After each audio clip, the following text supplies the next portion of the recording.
Thank you for watching this video.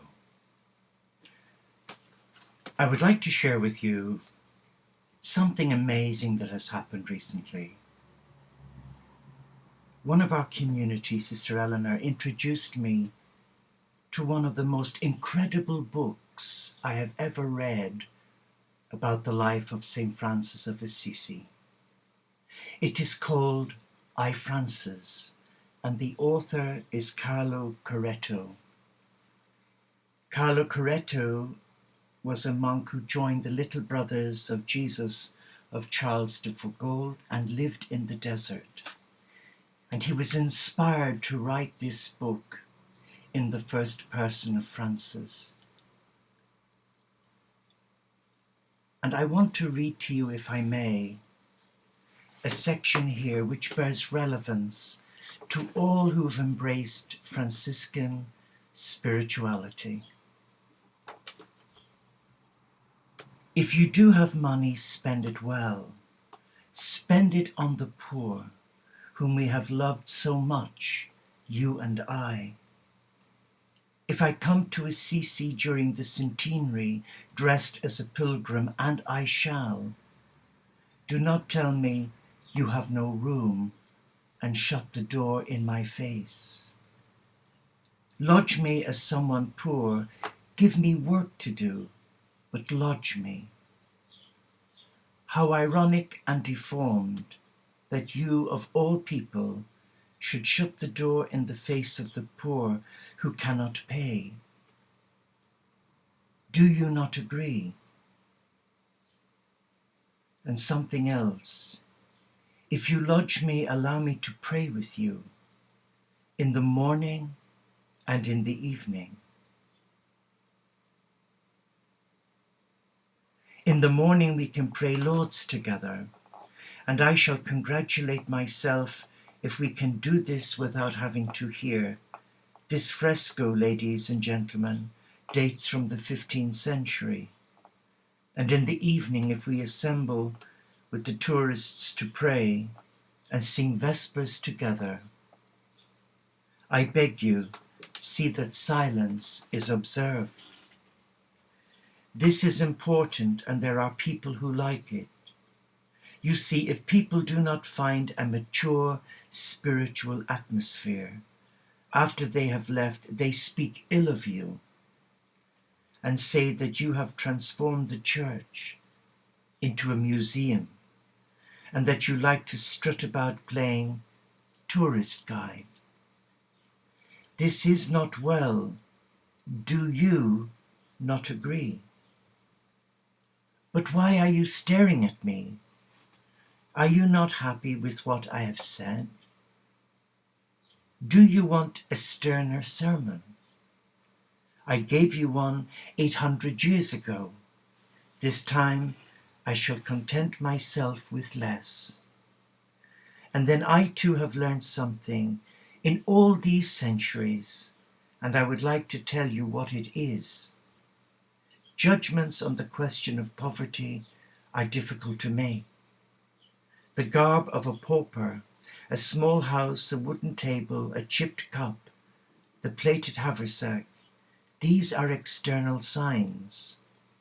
Then there is the reality, the true poverty, which is altogether interior and invisible.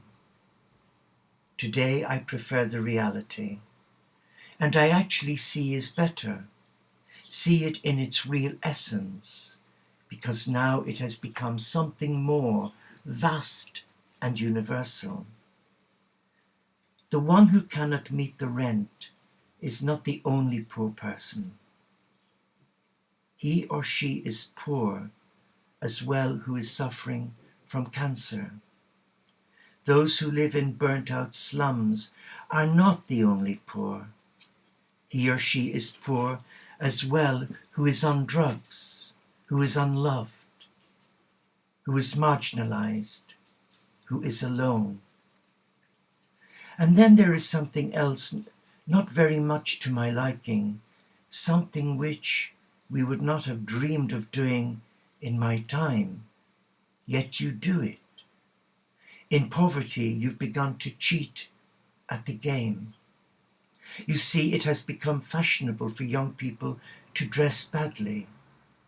They put on work clothes, even if they're going to a party.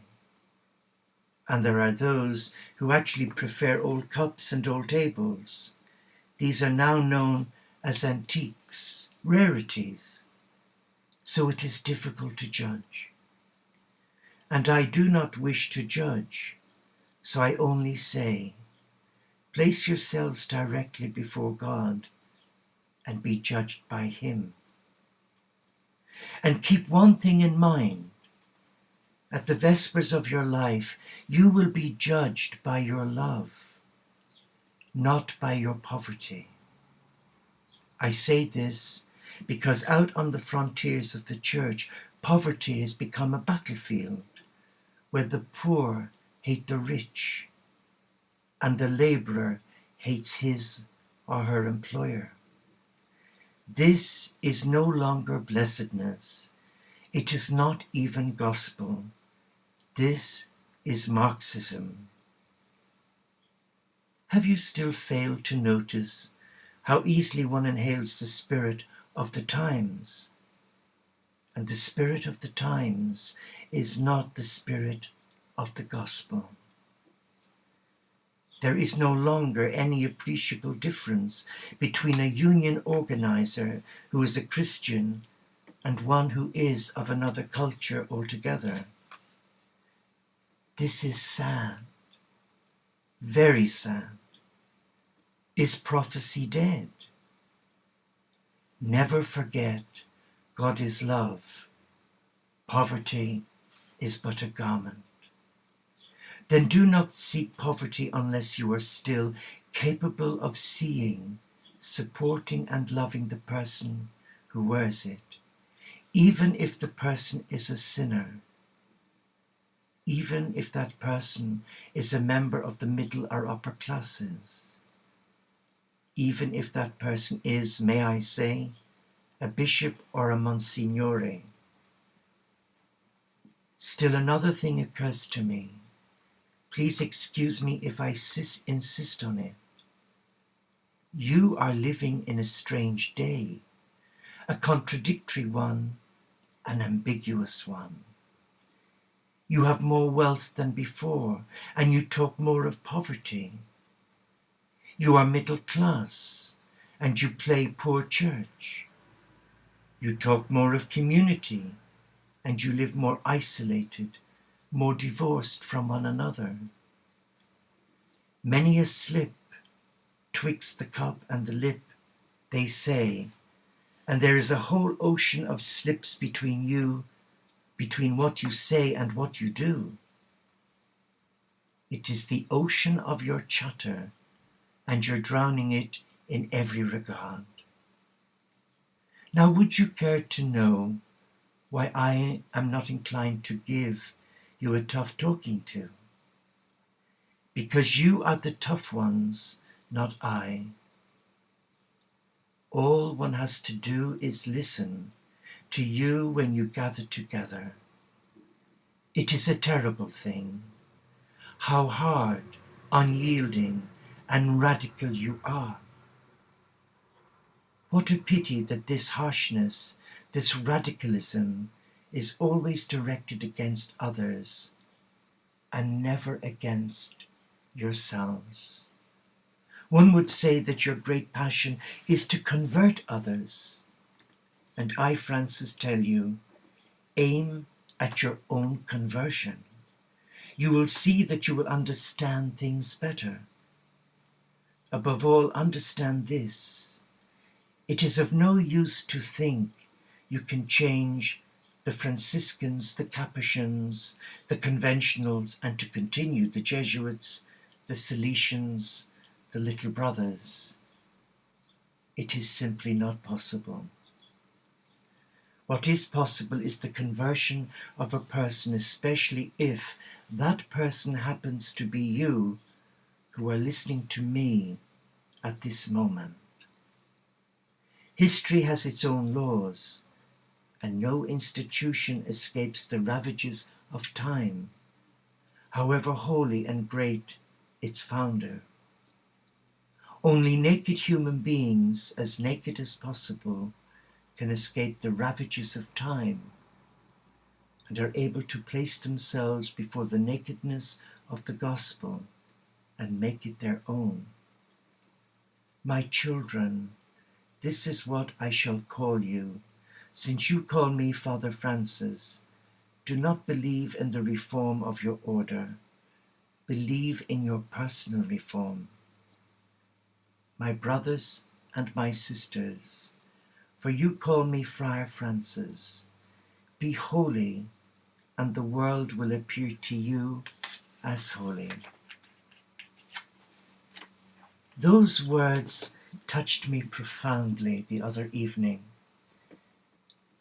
and I found myself embracing my addictive personality where I could not put this book down. And I know I will read it again and again and again. But the one thing I discovered, I didn't meet the Franciscans or the Catholic Church's interpretation of Francis. Humbly, I met Francis, the real man. And when I came to the last chapter and the last page, I felt tears running down my face. It was 3 a.m, and I just spoke to Francis, and I said, help me to be like you, not to be you, but to be like you and have that loving, selfless, compassionate heart, and to see Christ in the poor, and not to become preoccupied by targets, statistics, how well we look and how well we behave, but help us to be like you, a light shining in the darkest of places where even the church is afraid to go, where the law is afraid to go.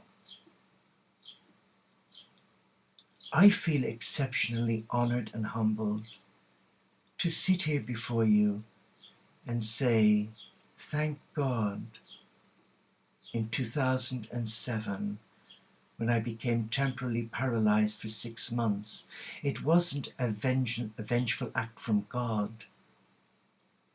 It was God's way of making me listen, because I was a type A personality.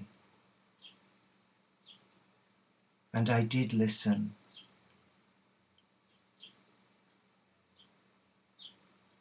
And that's when I realized that I was being called back to monastic living, but not in a conventional monastery where rules, regulations so often cripple the spirit and deny so many monastics the opportunity to be the person God created them to be, a unique creation, a people set apart to sing the praises of God without fear of ridicule or being put down, as I was many times as a young nursing monk. But thank God for that experience. So today I join with my brothers and sisters around the world, and we embrace the Christ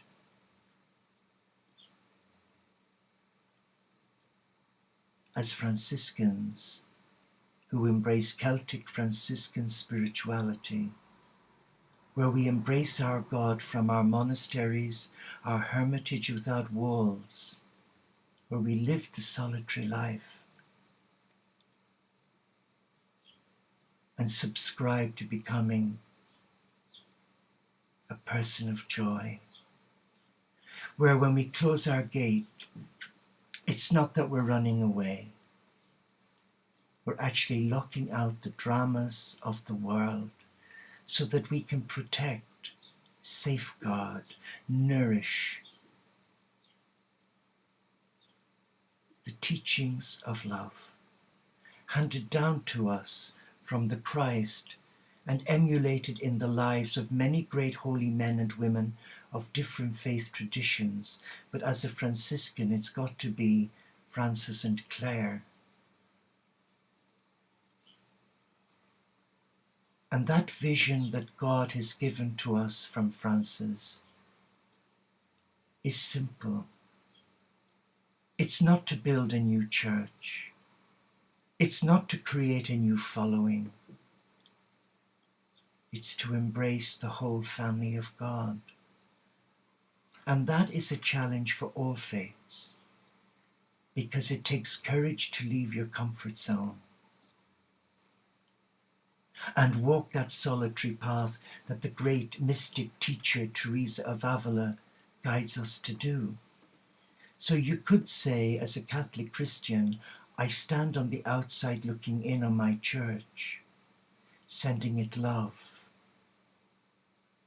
to play less emphasis on its structures, its rules and regulations, and to become a non-judgmental heart, radiating the compassion of Christ, as demonstrated in the Beatitudes. And the Franclara Abbey of Peace and Compassion will be a practical demonstration from God of how we can unite, embrace, and praise God with one voice, with one heart, where we become liberated and free, like Francis, and where we embrace the divine in the marginalized, and where we leave judgment to God. It is so tragic, don't you think, today, that many who call themselves believers, be they Buddhist, Hindu, Sikh, Jew, or Christian, and I can only speak from within the Christian family because I'm a Catholic Christian, where we judge so harshly on others. Take, for example, the vote by the Synod in the Church of England, whether to vote women in to become bishops. I'm aware locally in some of the rural congregations, parishioners will not receive communion from an ordained female minister. And many quote chapter and verse that female bishops are totally out of character for the church. But what they forget, St. Paul ordained women as priests and bishops to look after God's children. But we so easily forget the truth. And in my own church, there seems to be a lot of hang-ups on sexuality. And I've known monks and nuns who committed suicide for fear of their sexual orientation being discovered by their superiors. That is fact. I would not dramatize such a tragic event. And I've spent most of my life supporting former nuns and monks and priests and clerics when I ran a retreat house in Llandudno, North Wales, and funded it through my full-time work as a senior nurse in palliative care. Today, the Franclara Abbey of Peace and Compassion is a unique venture, God-given, God-directed, God-inspired. It has been rebirthed in prayer, and it's nourished through prayer each day, where brothers and sisters of different faiths can come and live out the monastic life, be as hermits or as active monastics, running retreats, leading meditation groups. If your heart feels drawn to embrace simplicity, where Celtic and Franciscan spirituality are rooted as one living prayer, where we come into the cathedral of God to sing God's praises, the landscape, you are welcome. you are welcome. At this moment, we're a cyber community who meet online 4 times a day for prayer and instruction and support. But for 8 years now, we've been sending love, light, and blessing to the ethers, thanking God for bringing good from the delays. But we know the field of dreams is going to materialize sooner than we think. And we would love you, if not to be a monastic with us, to be a friend of the community, to support God's vision, to reach out to all faiths and none, and to the children of God whose lifestyle choices are different to our own, and to take the words of our Holy Father Pope Francis to heart. Who am I to judge? Judgment is best left to God, but sadly, you only have to look in some fraternities of born-again, devoted Christians, and you incur the wrath if you dare to challenge. But I conclude with the words of Gandhi. I like your Christ, but not your Christians, for your Christians are not like your Christ. But let Francis have the last word. And if you're wanting to know the name of the book, it's called I, Francis by Carlo Carretto. It is a treasure house, and it brings Francis into the 21st century, and he speaks to your heart, and he touches you. And the prayer for none that Francis gave us, may the burning and tender might of your love, I beseech you, O Lord, ravish my soul and carry it far from all that is of this earth, that I may die for love of your love, as you deign to die for love of my love. Pax et bonum, the peace of God be with you, and set you free, and find the barefoot Galilean. Fall in love with him. Allow him fall in love with you. Thank you, and may God reward you.